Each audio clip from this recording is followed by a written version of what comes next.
त्या संमेलनाच्या ठिकाणी किंवा हे बहिणाबाईचं जातं आहे, याच्यावर बहिणाबाईंनी सगळ्या ओव्या कविता लिहिलेल्या त्यांना सुचलेल्या आहेत. तर ती मला बहिणाबाईच्या कविता सगळ्याच पाठ होत्या आणि ते हे पाहून मला असं एक भरून आलं की आपण काहीतरी लिहिलं पाहिजे. आणि परत आल्यावर BA सेकंड इयरला वगैरे मी असेल तेव्हा शेतामध्ये मी ती कविता लिहिली होती की मायबाई बहिणाई तू घरोट देखल, देखीन सनी जय गाव मन महा हारिखल,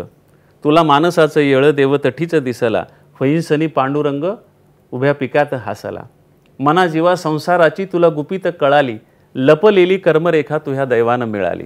पोया आखजी अनगुढी होते आम्हाला बी ठाव, परी तुह्या गाण्यामध्ये त्याला येगळीच चव, माय खोकली गोसावी योगी जयराम बुवा, सदा जगाच्या कारणी त्यांचा चंदनी झिजवा, काया काया शेतामध्ये काय काय जे घडलं, पाखराच्या बोलीसह तुला माहीत पडलं,